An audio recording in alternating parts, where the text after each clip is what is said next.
We'll call the August meeting of the Fargo Park District to order. We have a new one. Got to go down the notes. Vicki got me all worked up. Sorry. You forget. And it's like, yeah, okay. So anyhow, first item on the agenda is approval of the minutes of the previous meeting. Oh, before we do that, Dave, do we have anything else to add to the agenda? Nothing that I know of. Okay. Now we'll move to approval of the minutes from the July meeting. So moved. Do we have a second? Second. All in favor? Aye. All right. Approval of July bills. Next item on the agenda. I'll move to approve as presented. Second. Do we have any discussion on the July bills? Jeff, pull the board. Commissioner Papacek? Aye. Commissioner Griggs? Aye. Commissioner Deutsch? Aye. Commissioner Dawson? Aye. Commissioner Rosted? Yes. Motion passes. There are July bills paid. Item number 3, approval of the order of the agenda. And this is where I'm supposed to ask you if there's anything else to be added to the agenda. No, and the agenda is fine. Okay, good. I'll move to approve as presented. Do we have a second? Second. Any discussion? Let's call for a motion. All in favor of the order of the agenda, say aye. Aye. Any opposed? Any opposition? The agenda passes. Moving on to item 4, recognition of audience. I think we have some Metro Cog people in the audience. Is that right? All right, you're on the. We'll get you on the agenda here down the road. Item 5. We'll move into the presentation on Fargo-Moorhead Diversion Recreation Plan. Joni, I'm not sure how you say her last name. Geezy. Geezy is presenting.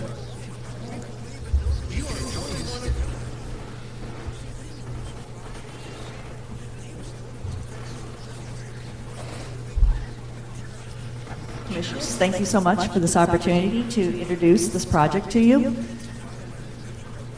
So, let's see here. Oh, we are missing part of this, aren't we? Like the Fargo part. Like the Fargo. There we go. Thank you. So, SRF Consulting Group has been retained by MetroCog to develop a recreation plan associated with the Fargo-Moorhead Area Diversion Project.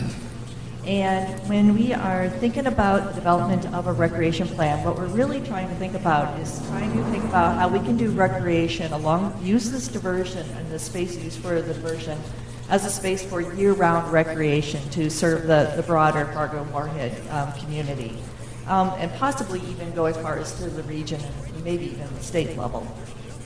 And, we're really thinking that this diversion also has an opportunity for us to restore native plant communities and provide some habitat along with part of this project as well. In addition, excuse me, we're kind of scrolling here, okay. I don't know how I can, all right, we'll go with it. Well, as we are also thinking about developing this recreation plan, we want to make sure that we're doing it in a manner that is complementary to the adjacent land uses, as well as complementary, thinking about these recreation uses that are complementary to the flood protection role that the diversion itself is playing.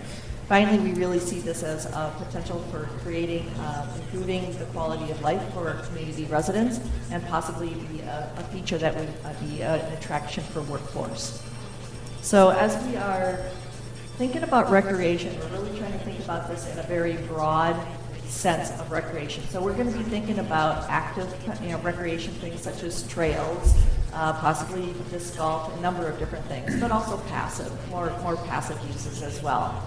And we also want to be expanding that uses, the idea of recreation to other broader concepts of maybe interpretation, education, possibly even using this as part of the space for research, and maybe even possibly energy generation. So really, when we're thinking about recreation plan, we're thinking very, very broadly about this. We have, right now, the project has a 3-phase process. So right now, through the end of September, we are still in our inventory and analysis phase of the project. And we're really just trying to get up to speed, understand all of the planning that has been done for the adjacent communities, to understand what they already have planned, what they have existing and planned for existing, like example, for trail facilities and other recreation features that might be in proximity of the diversion. Then we will be going into the winter months, developing some concept alternatives with the goal of having a preferred alternative be selected by next spring of next year. And that middle section has kind of a circular feature to it, because really what we want to make sure that we're thinking about, as we're thinking about our concept alternatives, we want to concurrently be thinking already about how will we operate and maintain these facilities, and how will this, what sort of a governance structure with this recreation have along the diversion. And then we would be wrapping up at about this time next year with a concept master plan for the diversion. So once again, I just want to spend a few more minutes about that circular area in the center. And we really feel that it's very important that we think about how are we going to fund operations and maintenance, and thinking about that right from the get-go. And we're going to be thinking very broadly about how we might be able to do that. So obviously, we'll still be thinking about your traditional sources of revenue, trying to go for grants, but also try to think about who might be some of the recreational users here. Maybe there are some special interest clubs and organizations who might be able to provide some volunteer labor to help build some of these facilities and maintain it. We may actually also be thinking about recreational features that may charge a fee, an enterprise sort of opportunity, so that we could actually create some revenue to, once again, offset some of the operations and maintenance for some of these new recreation features. In addition, we also want to be thinking about, once again, about that governance structure. It is a 30-mile diversion channel that passes through 3 communities within Cass County. And so right from the beginning, we're really going to want to be thinking about what sort of a governance structure can we set up to make sure that this is successful. What entity or entities would be responsible for implementation and ongoing operations and maintenance, and what would their roles and responsibilities be. So associated with our 3 phases, we also have 3 phases of community engagement that we're planning to do. And for this first phase right now, we have a series of 4 pop-up events that we're planning to do. One pop-up, so showing up at existing community events in West Fargo, Horace, and Fargo, to once again go to where the people are, get their ideas in terms of what their wishes and desires and goals would be for recreation along the diversion. And then having a public open house, and also we're just a couple of days away from having our online survey up and running, once again, to try to reach a broader cross-section of the public. And then once again, for each one of the phases, as we move forward, we will have engagement opportunities, once again, to solicit opinions and feedback as we develop the final product, so hopefully we end up with a project that is supported by the community. So with that, I'll wrap it up and ask if there are any questions or comments. Any questions, commissioners? I assume the channel is dry for the vast majority of the time. A vast majority of the channel will be dry most of the time. Actually, when the lower rush and the upper rush will be caught into the channel, and at that point, I believe the rush and the lower rush will then be diverted to the Red River through the channel. So that section of the channel might actually have water more frequently. What kind of habitat are you thinking? I think I'm selfish. I'd like to see deserts closer so I don't have to drive as far. so you're saying hunting might be one of our good recreation activities. I believe the Army Corps of Engineers does have native prairie sort of grasses that they will be planning to stabilize the channel itself with. And the Army Corps actually will not allow any woody species in the actual diversion channel, because that would be counter to the flood protection. But where there might be opportunities to get more woody vegetation would be in what they're calling the excavated material berms. So that's the soil that they're going to dig out to create the channel, and then they will deposit that soil on either side of the channel. And that area, we might be able to be a little more creative in terms of maybe what the landform might be with that excess soil, and then putting in some trees and other woody species in those areas of the channel. And if I could go on for just 1 second, my sense is that's probably where most of the recreational opportunities will lie. Will be kind of on the sides of the channel. So, do you have like a blank slate you're working from, or are there some models to look at where this has been done elsewhere that you can get some ideas going, or is this really starting from ground zero? We will definitely be looking at Winnipeg as a precedent. And then we'll have to put on our creative paths to see if we can find anything else. That would be a good source of inspiration for us. We do have on our team a firm, HR&A Associates, who are out of New York and have worked on a number of really high-profile recreation projects. And we are going to be drawing on their expertise to help us really think creatively about this. And Commissioners, we will have a staff representative on the Planning Study Committee, so they've asked that from us. Any other comments or questions?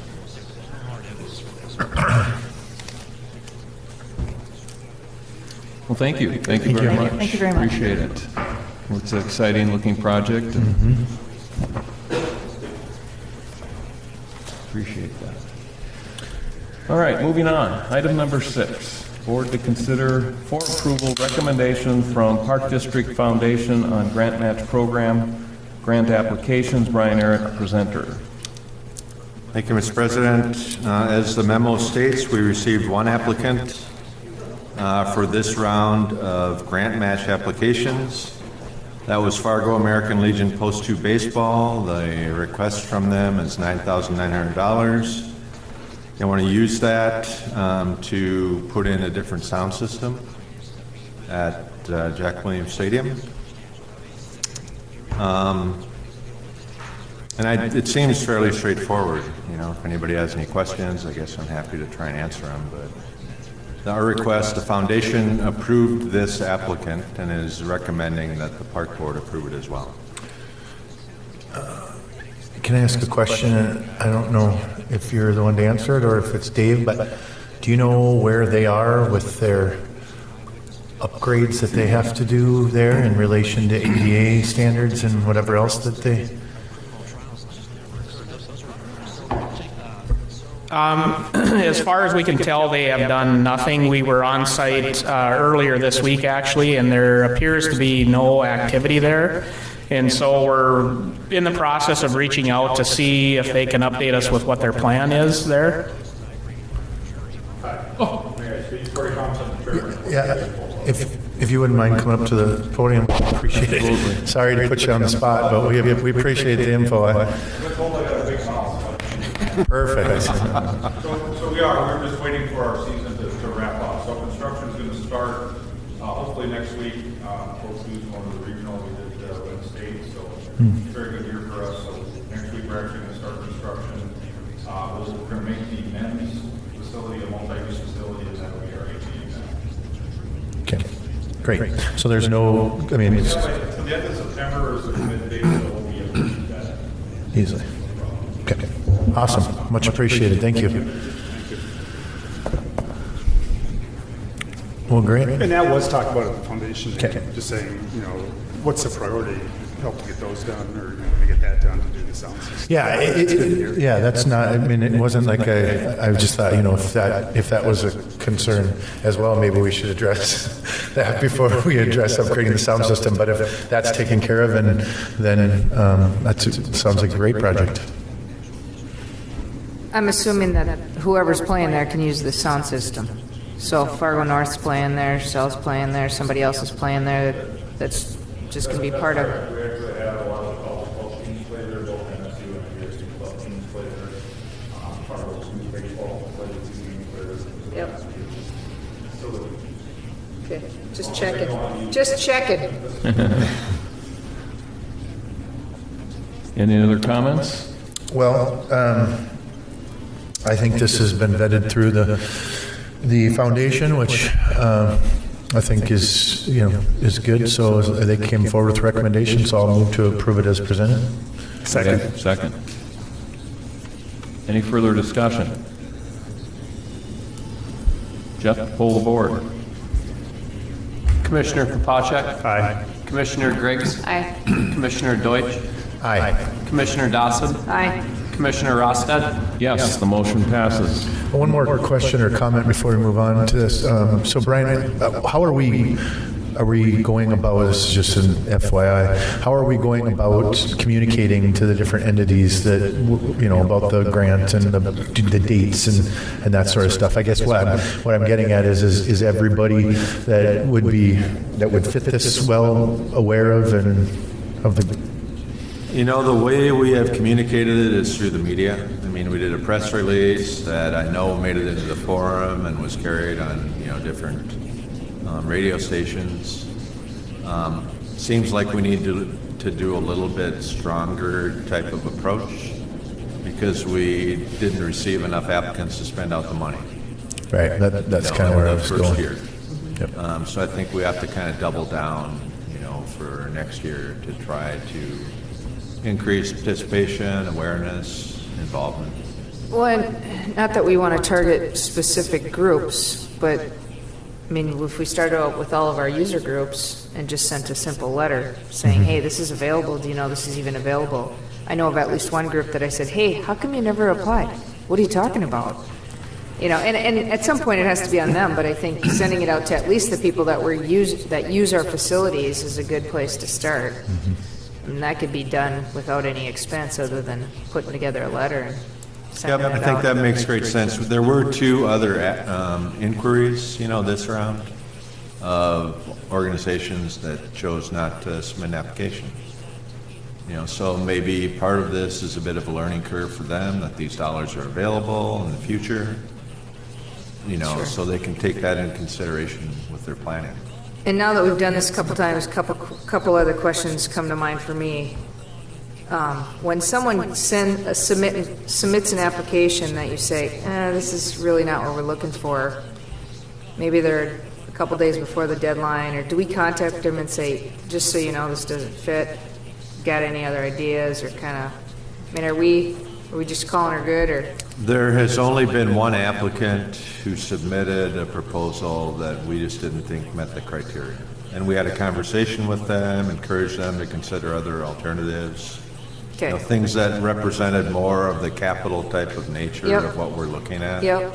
This happened to be more along the lines of equipment. Yep, I remember that. I just, what I'm wondering is, are we kind of encouraging them, hey, this isn't going to meet it, maybe look at something else you might want.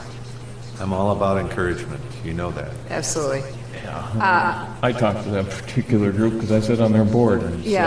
So they're well aware of what we're looking for. But I mean, moving forward, I can see, especially if we get something out to all these user groups, they're going to start throwing stuff at us that won't necessarily fit. Right. But we want to encourage people to apply because that's why we put this together in the first place.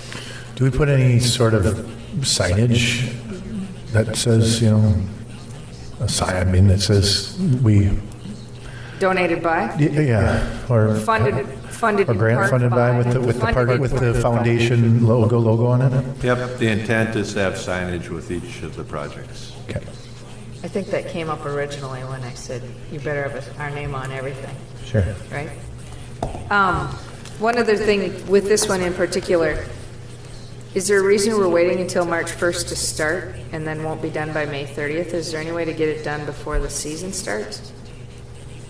May 30th would be the start. So, Well, I'm thinking baseball season, not post-2 season. So I don't know if there's... high school season, Yeah, I mean, if it were up to me, I'd say if we can get it in before the start of anybody playing there next spring, that'd be a win for everybody.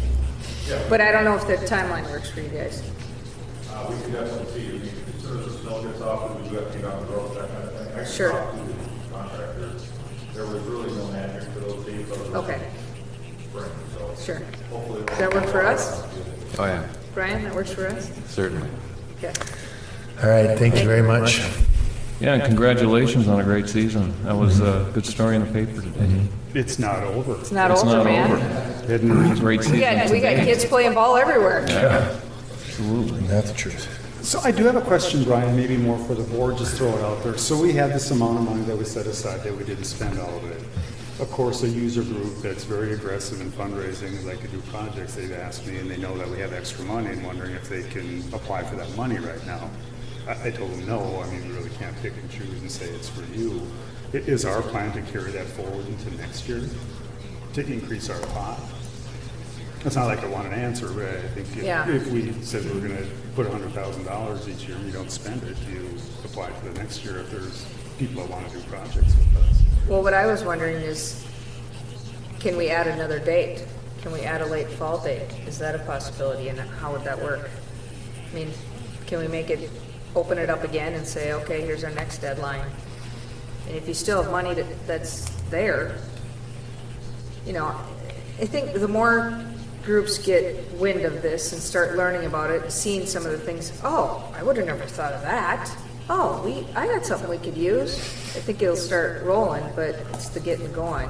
And I don't know, do we have the capability of doing that yet this year?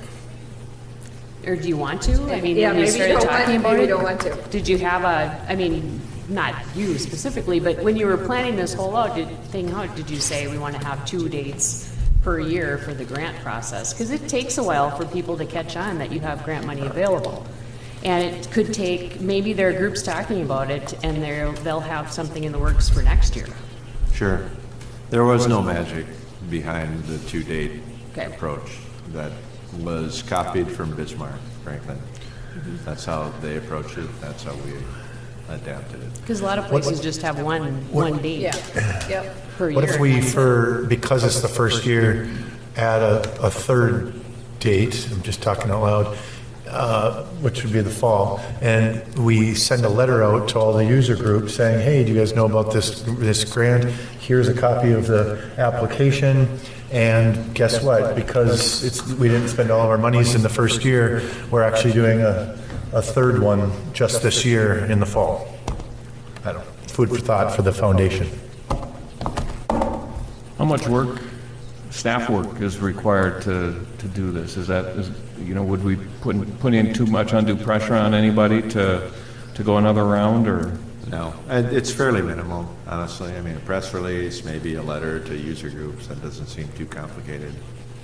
I'm thinking more of the logistics, probably an October 1st closing, and reviewing applications at the October foundation meeting, approving at the November board meeting.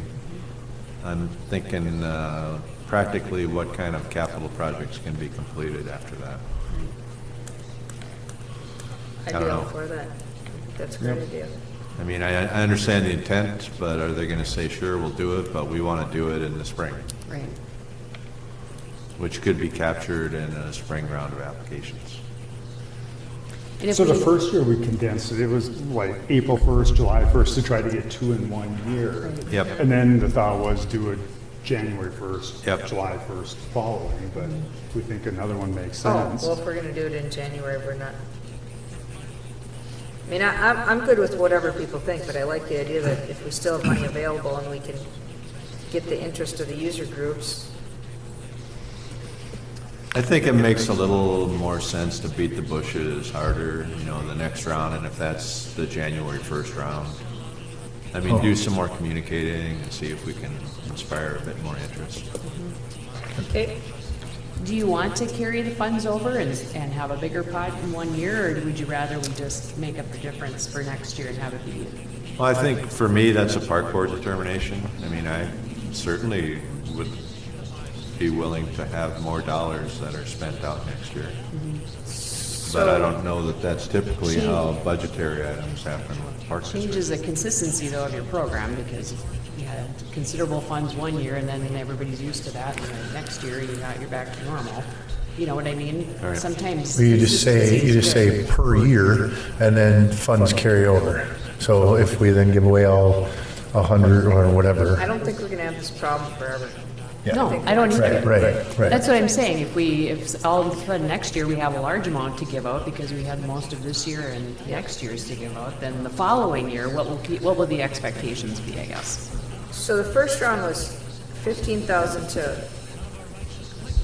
Fargo Youth Baseball. And then there was it Dakota Audubon? What was the other group? For the fence? Yeah.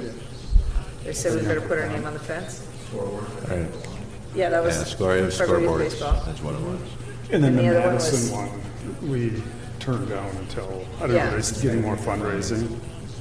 Yeah, and they haven't come back yet. They don't have other funding for their projects, so they haven't reapplied. Okay, I mean, just for an example, I sit on the North Dakota Forestry Council, the Grant Review Committee, and they do carry their funds over. And then some years, I mean, more grants are approved based on the quality of the grants. So, I mean, I guess the intent is to spend the money and try to help out these organizations. So, I mean, I think to carry it over wouldn't be a problem. Yeah, so as a different kind of formula, next year we'll just plan to spend 100, even though we've got the carryover. And if we do get an extra one or two that's just like, we can't miss on this, then we've got some extra funds, but we're not required next year to use whatever we carry over, so that would make sense to me. Thank you. So we need board action on any of this, or? No. We just, yeah, we need to approve this. we've already did, voted on so- that, but Oh, this right. post-agenda item discussion. I think. Yeah, I don't think so. Okay. All right, moving on, item 7. Board to consider for approval bond resolutions for refinancing improvement bond series 2011B for Brant Crossing and refinancing of 2011 maintenance facility lease. Tyson Lund and Brian Osowski from AMCO Advisors are presenters, and welcome, Brian. Thank you, Commissioners.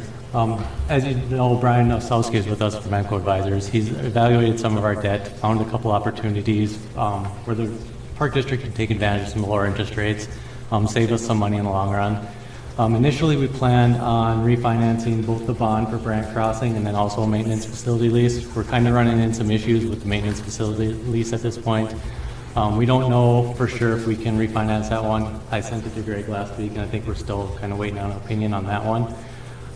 So at this point today, I think we're just going to move forward with the bond resolution for Brant Crossing, and then we'll give you an update next month. And if we can refinance it, we'll bring the resolution for the maintenance lease next month. Either way, we'll provide an update. So Brian, I don't know if you want to go up to the podium.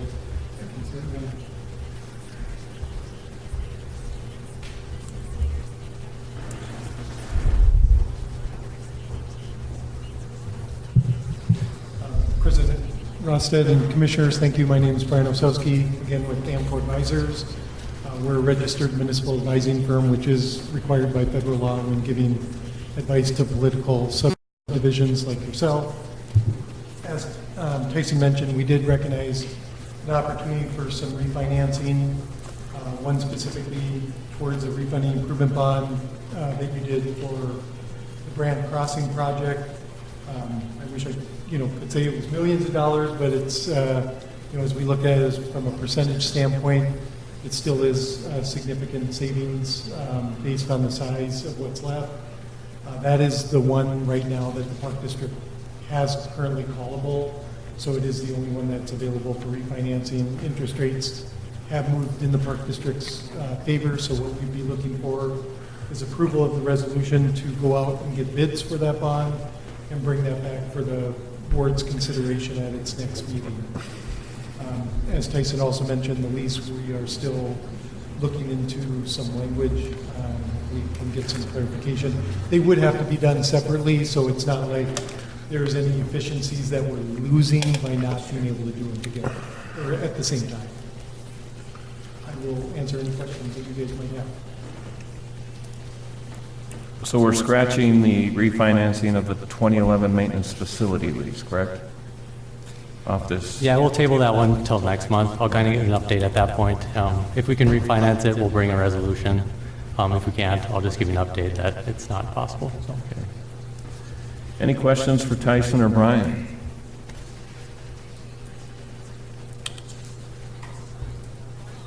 Do we have a motion for consideration? I make a motion to approve the bond resolutions as presented.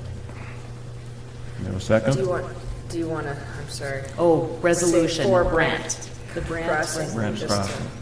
maybe clarify. Second. Any further discussion? Jeff, poll the board. Commissioner Papacek? Aye. Commissioner Griggs? Aye. Commissioner Deutsch? Aye. Commissioner Dawson? Aye. Commissioner Rosted? Yes. Motion passes. Thank you, Brian. Thanks, Brian. Thanks, Brian. All right, Yep, thanks. to date.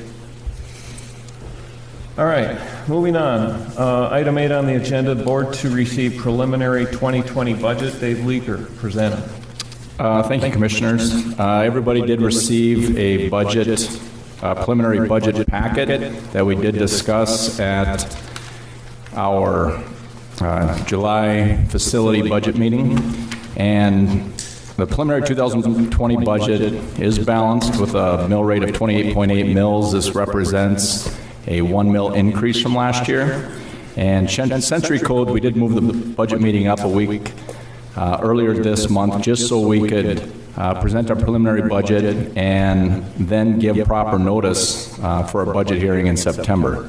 So what we need to do is look at the preliminary budget to be presented and then present the final budget in September for the October 10th approval. So we did, Tyson, along with working with directors, has put together a list of kind of highlights about the budget this year. I think we had a very good budget process. We had input from all of our directors, had good input from our commissioners. So if you would want, I can just proceed with the highlights, or how do you want to proceed on this? Sounds good. So basically, the highlights are, as I mentioned before, it's balanced at $19,295,240. As I said, represents a 1 mill increase, which, taking the mill growth and mill increase, represents a 10.19% increase overall for the revenues 2019. The general fund balance increases by 7.3% from last year, and a total increase across all funds of 5.98. And you can see the box there, just going through the different funds. The general fund of $19,295,240. Our special funds is $2,404,324. Debt service, $2.7 million, $55,392. Courts plus, $2,648,642. Valley Senior Services of $5,038,081. So total for our funds across the board is $32,141,679. This does include feel free to interrupt me anytime if you got any questions, and directors, feel free to jump in if I miss something. Staff changes, we've got, this budget includes 7 additional full-time positions. Block 9 will be coming online very shortly, so we do have a manager for that site. Currently, we do have a Block 9 maintenance position. This would fund about 2/3 of that position. 2 new positions in park maintenance in the operations department, concession supervisor, a sales representative for sales and marketing, and then an HR manager. This includes a 2% increase in basically a CPI increase, and then a 1% for merit on there, so that it would be a 3% for staff increases for next year.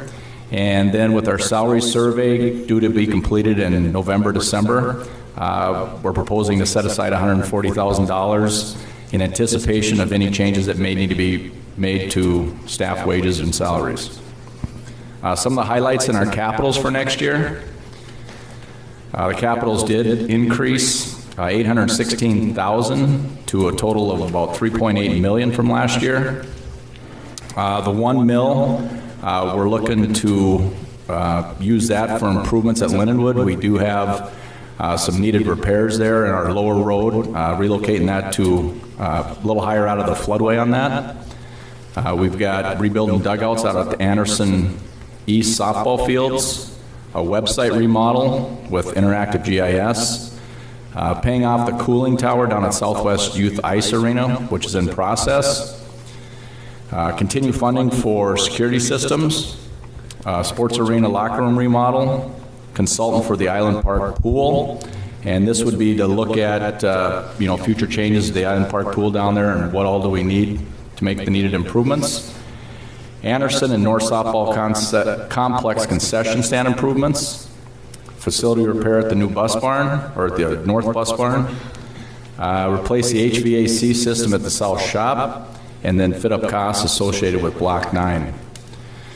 Some of our operating expenses, and a lot of our expenses are consistent with prior year along with some additions.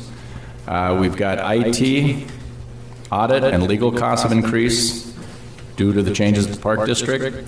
And then operations, we've got a $419,000 increase in the budget expenditures from 19 due to 2 full-time staff and then additional funds for equipment and capital repairs. So that kind of totals out our highlights, and I'd be happy to take any questions that myself or any of the other directors could help answer. Open the floor for comments or questions. I do have a question on the 1 mil, and we're just loosely saying it's for Lindenwood. Is that for what period of time? And then we talked about a 1 mil increase for the sports complex at some time too. Is that part of this, or is that a mill that's coming down the road?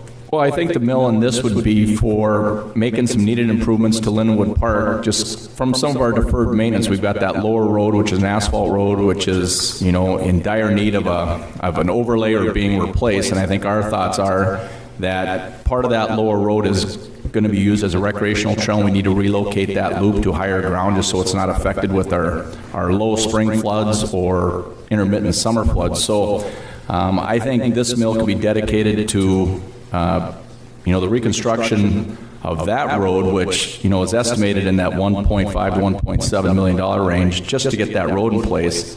And if for some reason that that we didn't have this mill for deferred maintenance, that would basically take all of our asphalt concrete funding in our Fund 40 account, which wouldn't allow us to do any playgrounds, repairs of parking lots, and some of the smaller items like that. So it'd be, it'd kind of hamstring us in that effect. So is this part of the sports complex, or is that? Oh, no, well, the mill increase? Well, I think the mill increase would allow us to use some of our funding for other areas, and this would help defer some of the maintenance costs at Lindenwood. So I guess at this point, no.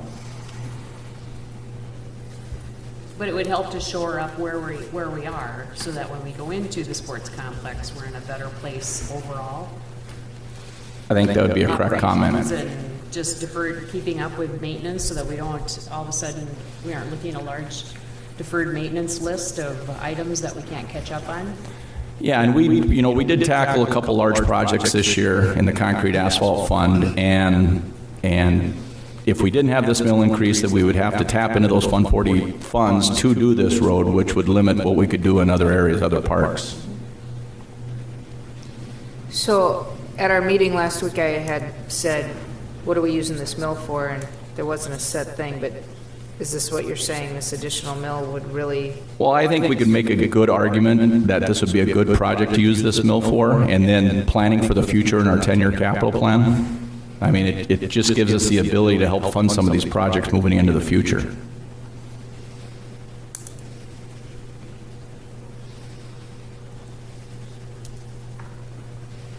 I think that's one thing that we've all talked about reconstituting is that 10-year capital plan and making sure as some of our debt comes off and we have proper funding to schedule these projects out. We do have, the Lindenwood, the overall Lindenwood master plan, along with the Island Park master plan, which is going to include probably some type of new construction for a pool down there that, firsthand estimates are just to replace the pool as is at a 50-meter lap pool and diving well is, $5.5 million, not taking into any account that, zero depth and slides and water features down there, which could push that to, $5 million plus. So I think just planning for the future and having funds available to schedule out these projects is a smart move. Well, Well, certainly the district continues to grow, and at the budget meeting last week, we talked a lot about the continued growth and the need to expand services and capabilities, and so I feel comfortable that this mill, even for dedicating it here, that that does help offset some of the increased costs that we're seeing as a district as we continue to grow. I'm excited to see the reports out of Publix that shows us how much it costs to maintain an acre of parkland, baseball field, swimming pools, whatever. So it'll be fun when there's sufficient data available. I mean, we can see it and we can feel it when we lose people and we have a hard time filling positions, but it's nice to have numbers, you know, that kind of back that up. And, you know, we're looking forward to be able to give you that data in the future as we get that system rounded out. And I think all the comments are right on. You know, in the short term, this money will be used for some of our deferred maintenance and keeping up with some of the expansion. And in the long term, I think, you know, Dave's right on the money where it's going to allow us to kind of operate as we need to keep pace with that additional growth. And, you know, we are sitting on a lot of deferred maintenance as we start to be able to look at some of those things with just the concrete and asphalt that we're talking about right now. Those things are not inexpensive, and they're not all that popular to talk about, but they cost money. And the truth of the matter is we have that, you know, requirement, if you will, or responsibility is maybe a better word, to make sure that we have those things in good repair, you know, for the people that we serve. Well, and at last night's joint meeting of the school, parks, and the city, Mayor Mahoney talked about the idea that we need strong schools and strong parks to have a competitive, attractive city. And certainly, you know, when you look at 7 new positions, 2 for Block 9, which is coming online, that's something that we haven't had before. A couple of park maintenance positions, but we can talk about how many new parks we've added over the years, and concession sales. I mean, the 7 new positions shows that, you know, we're growing as a district, and we need to be competitive with paying salaries and keeping up with that growth. So.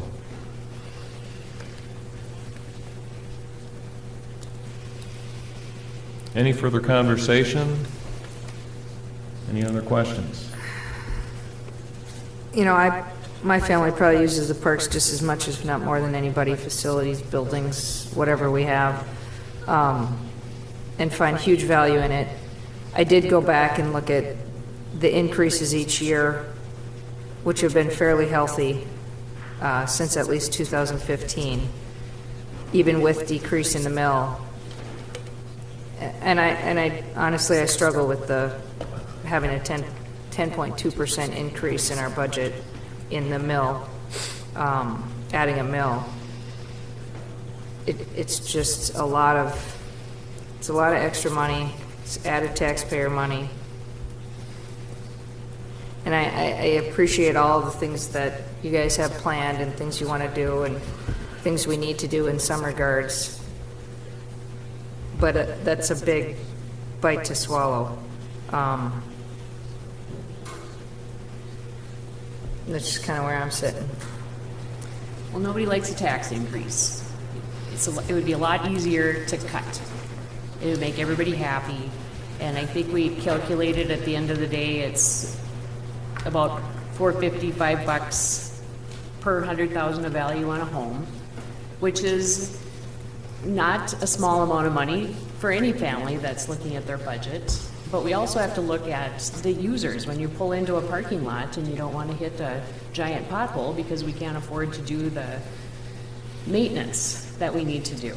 And we don't want ceilings falling in when people are walking in to go to tournaments or expected to host a tournament. And so I think it's really difficult to ignore the fact that we have to take care of business, even though it's very unpopular to add a burden to taxpayers. But you know, we're protecting their money on one side, but we're also protecting their assets on the other side and the things that they use for recreation every day. And so it's challenging to look at the numbers and to consider an increase, but I think that we need to be responsible and do what's right and not what's convenient.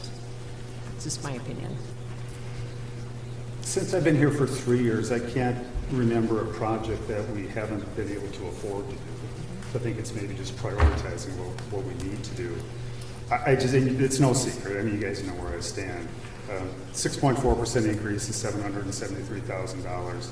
Another mill is $591,000. One thing that I always struggle with our budget is the first thing we do is say, how much can we take without increasing the mill levy?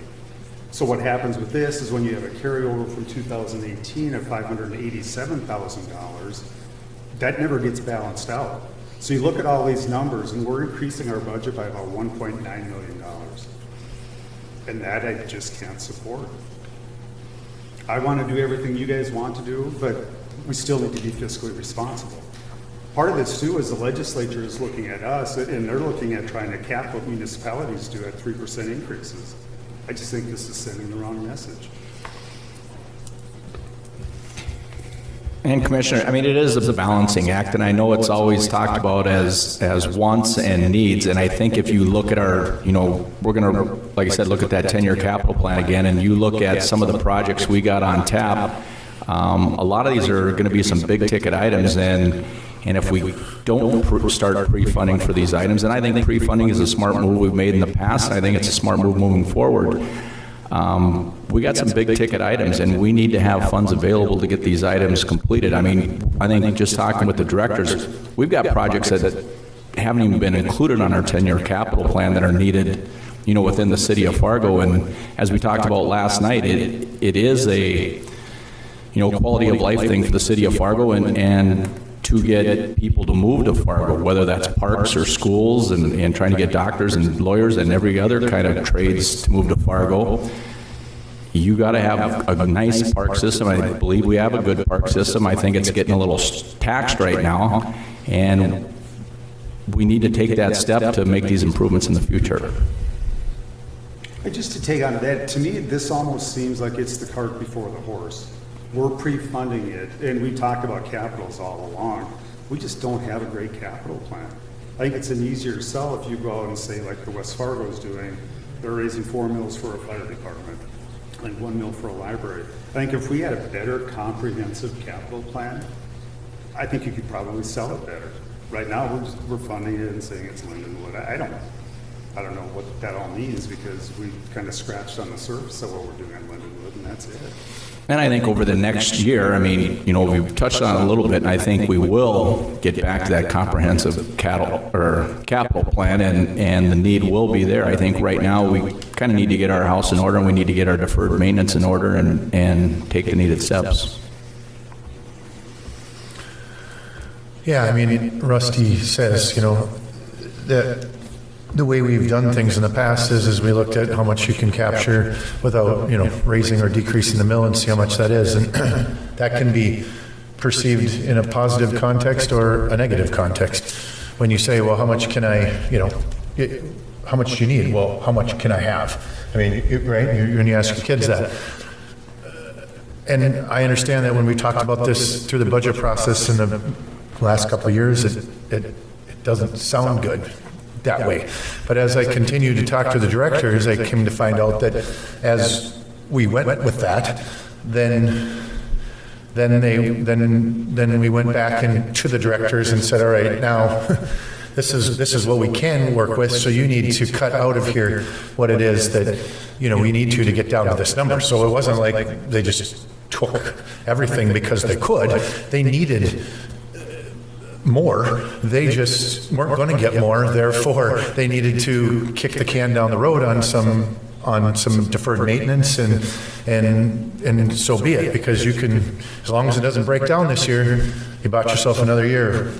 But that means you're that much closer to it going. So, as Dave says, we need to get our house in order, so to speak, because of doing it that way. We've pushed a lot of deferred maintenance too far, and we've crippled, or for that maybe a drastic term, but we've handcuffed our, facilities and made that very difficult. And so, that's where I'm at, that, we need to, and then we've got Block 9 coming along. We can think we know how much that's going to cost, but we're not positive. We've got Lindenwood. We've got, as you said, asphalt is not the most fun thing on the earth, and it's super expensive. So nobody's going to, the average person is going to see a huge difference in the road, but it's going to be, but it has to be done, and it's important. And last but not least, recreation is the backbone of, everybody can say education, whatever else, but recreation is the backbone of our lives. We need people love recreation, support recreation, and we need to do right by recreation. So if it takes a mill this year to get us back to where we are and to start pre-funding some of these projects so we can actually talk about doing them, because of the fact that, that it's a doable number by the time we get there, then so be it. It's not as if we're wastefully spending money somewhere. We're pre-funding projects that will be for the betterment of the community. Well, and building on, what, I agree with Rusty, we have been able to do what we've wanted to do these past 3 years I've been on the board, but what I've come to realize is the directors, thanks to their giving them credit, they have figured out how to hide things or not do things they need to do in order to give the commission what it's asked for. And so we've shortchanged some of the simple things, the things that go unnoticed in order to accomplish the big things that we wanted to get done at this level. And so kind of that dovetails on what Joe was trying to say here too, that, I think we've left things on the table that we should probably have not ignored, but it was done because we were trying to get accomplished what the board had asked for. So I think it's time to step back and help get the ship righted. I think we've leaned a little too far in one direction.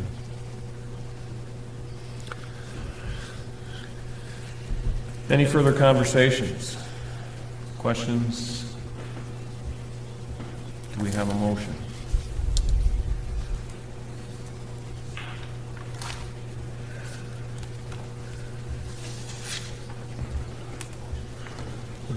I don't know if we need a motion for the preliminary budget. I think just receive it. Yeah. We don't need a motion to approve it or anything, because you got No, that's continuing. Okay, because that comes next month. Right. All right. Sorry about that. It's actually October. Don't we need something because they need to present the how many mills. Watermark, and then next Exactly. time we come back and approve it. I don't know if it needs a formal Yeah, motion from us or not.